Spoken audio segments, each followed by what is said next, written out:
안녕하세요. ML 시스템 펀더멘탈 발표를 맡게 된 김지현입니다. 네. 저는 이제, ML 시스템과 이제 비즈니스적인 측면에서 얘기를 좀 할 텐데요. 어, 그래서 이제 저희가 이제 프로덕션에서 머신러닝에 대한 어떤 기대를 좀 가지고 있나 하면은 이제 데이터를 수집하고 모델을 학습하고 이제 배포를 하면은 이제 아이언맨처럼 떼돈을 버는 부자가 된다. 약간 이런 걸 기대하고 이제 머신러닝을 프로덕션에 이제 적용을 하는데 실상은 이제 그렇지 않다는 거죠. 이제 뭐 매트릭을 선정하고 그 데이터를 수집하고 학습을 하고 이제 레이블이 좀 잘못됐다는 걸 깨달아서 레이블을 또 수정하고 또 학습을 하고 또 뭐가 잘못됐다고 깨달아서 또 다시 학습을 하고 이렇게 하고 배포를 하는데 이제 억만장자를 꿈꾸면서 이제 기다리는데 이제 새벽 2시에 이제 연락이 와서 이전 버전으로 다시 롤백하고 뭐 데이터를 또 학습하고 더 많이 트레이닝하고 더 많이 테스트하고 그러고 이제 배포를 했는데 그러고 이제 기도하는 거죠. 그런데 이제 모델 성능은 좋은데도 불구하고 매출이 감소한다. 그리고 이제 대성통곡을 한다. 그리고 이제 매트릭을 바꾸고 이거를 계속 반복한다라고 이게 현실이다. 약간 그런 식으로 네, 주신 것 같습니다. 그래서 프로젝트에 있어서 이제 고려할 사항이 네 가지 정도로 설명이 되는데 이제 구조화, 프레이밍 하는 것과 이제 목적, 그리고 제약 사항이 있겠고요. 그리고 마지막으로 단계가 있습니다. 그래서 먼저 이제 문제를 구조화하는 게 좀 중요한데요.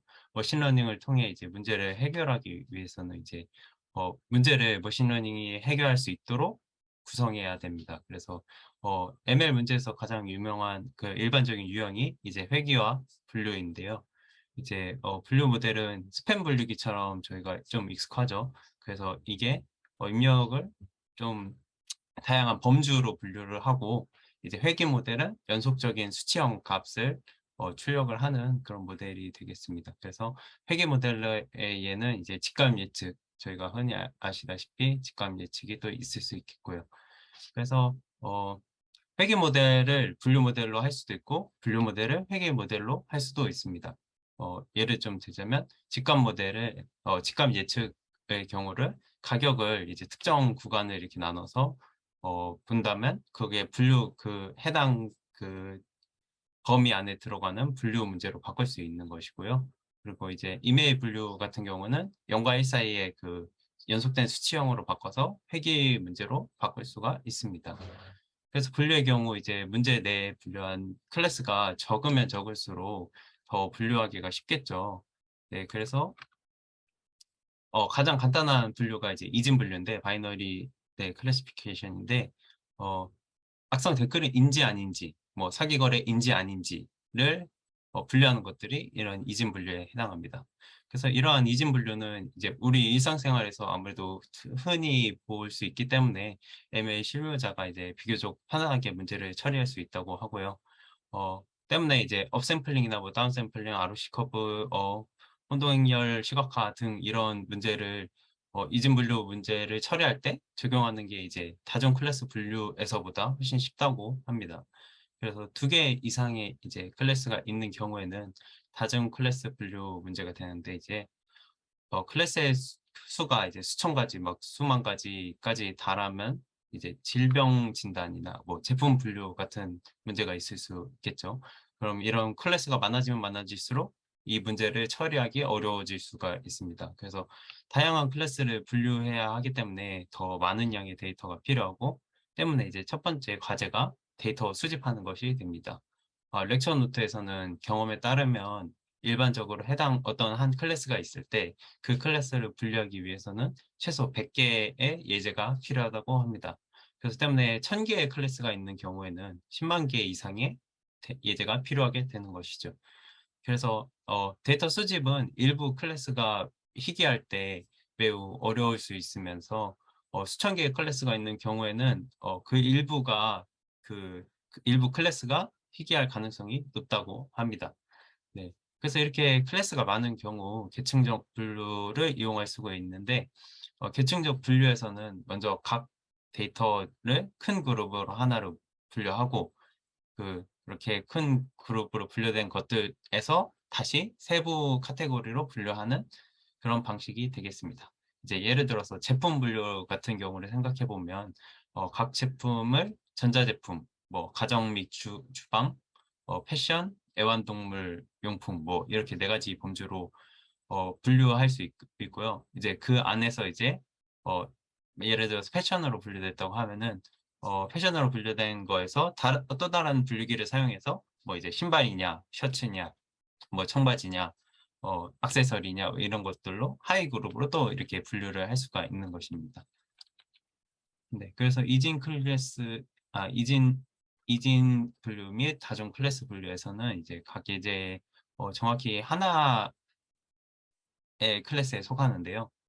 예제가 여러 클래스에 속할 수 있는 경우에는 다중 레이블 분류 문제가 되겠습니다.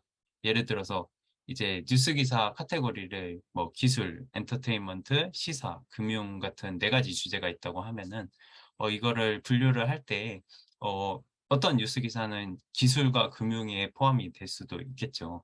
그래서 다중 레이블 분류 문제에는 두 가지 접근 방식이 있는데 첫 번째는 이제 다중 클래스 분류와 같이 처리하는 것입니다.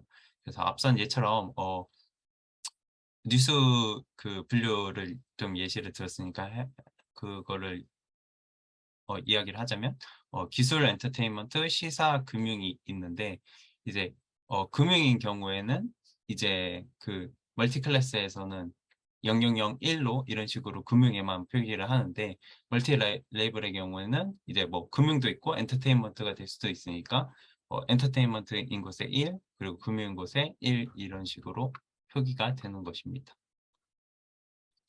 이렇듯 딱 들어도 멀티 레이블 문제가 멀티 클래스 문제보다 좀 더 어렵다는 것을 좀 아실 수 있을 텐데요.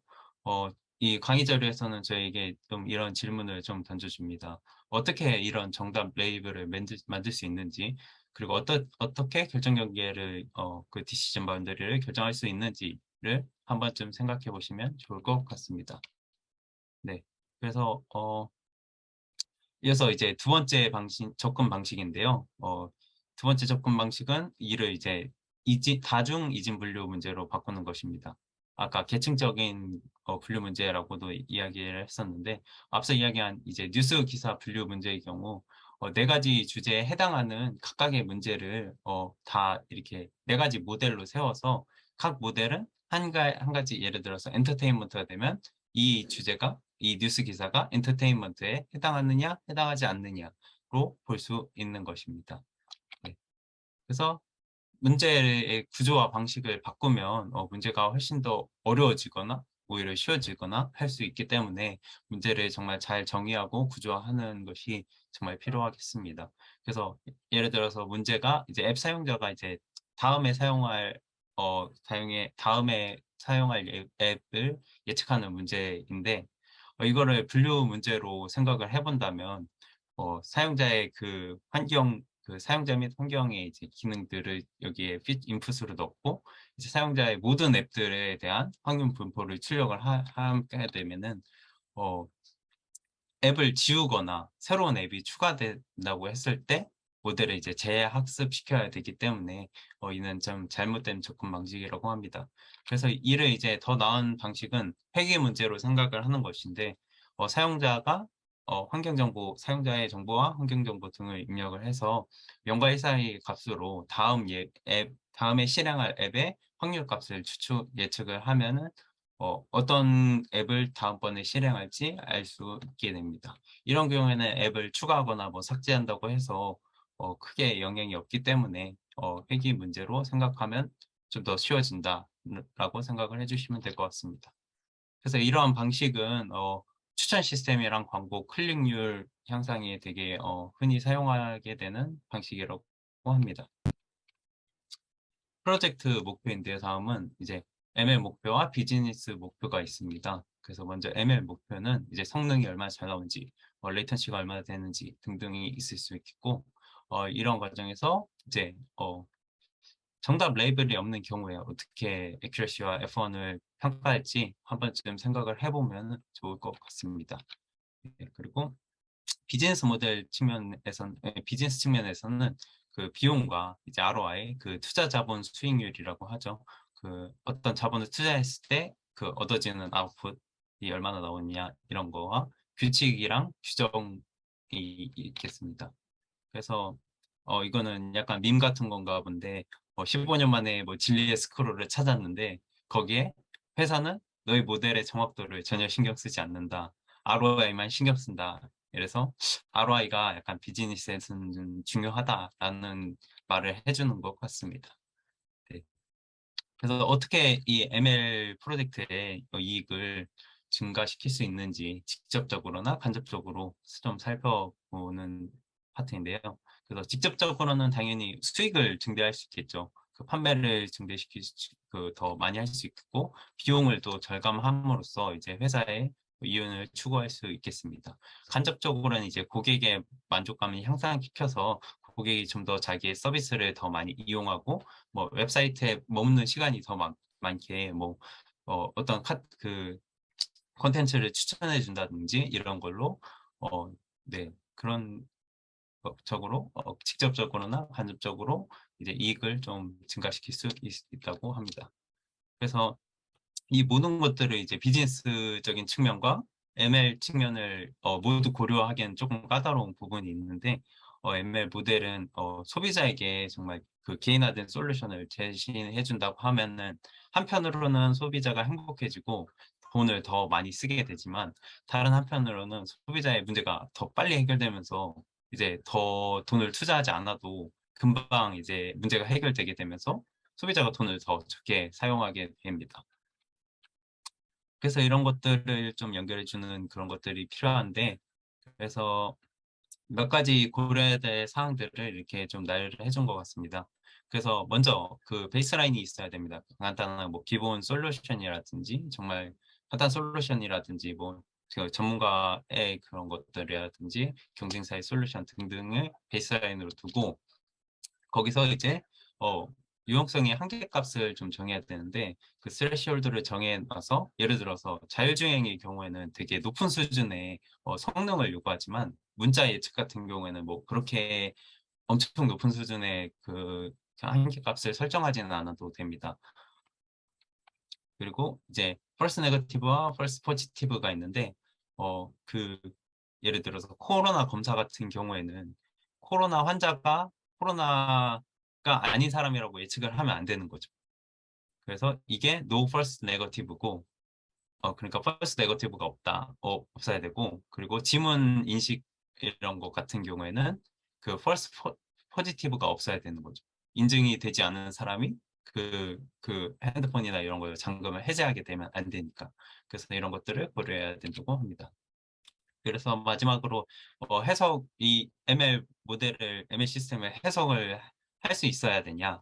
이걸 해석을 할 수 있어야 된다면 누구에게 어떤 방식으로 해석을 제공할 것이냐. 약간 이런 것도 생각해야 된다고 했습니다. 그래서, 이게 마지막이네. 그리고 예측에 대한 신뢰성을 좀 측정해야 되는데, 신뢰성 측정이 필요한 문제인지, 그리고 신뢰의 인계값이 있는지 고려를 하고 만약에 인계값이 있다면 인계값을 넘지 못하는 그런 버릇 예측은 이제 어떻게 버릴 것인지 뭐 아니면은 다른 방식으로 다시 사용할 것인지를 생각해야 합니다. 그래서 ML과 비즈니스의 이제 이런 매핑을 위해서는 이런 것들을 좀 다양하게 고려해야 된다는 거고요. 그리고 이제 제약 조건이 있는데 시간과 이제 예산이 제약 조건이 되겠죠. 그래서 명확한 좀 이런 제약 조건이 설정이 돼 있어야 프로젝트가 안전하게 마무리가 될 텐데요. 그래서 여기 초기 작업 시스템을 구축하는데 이제 20% 정도 사용이 되고 반복 개발을 하는데 80%의 시간이 소요가 된다고 합니다. 그리고 예산은 이제 뭐 데이터를 뭐 만들거나 사오거나 이런 부분이 있을 테고요. 리소스적인 측면이랑 뭐 인재를 영입할 수 있는 그런 예산도 측정이 돼 놔야 됩니다. 네. 그리고 이제 개인정보에 대한 것도 당연히 필수적인데요. 뭐 주석을 달기 위해서 이제 데이터를 외부에 전송할 것인지, 외부에 노출시킬 것인지, 노출시킬 것인지 아니면 뭐 데이터를 어디에 보관할 것이며 얼마나 오래 보관할 것인지 그리고 이제 서스파티 타사의 이제 데이터와 이제 공유를 할지 그리고 이런 것들을 어떤 규정을 준수해야 되는지 등등을 좀 고려를 해야 된다고 합니다. 그래서 기술적인 좀 제약 요건도 있다고 하는데요. 그래서 경쟁사나 레거시 시스템 등이 있다고 합니다.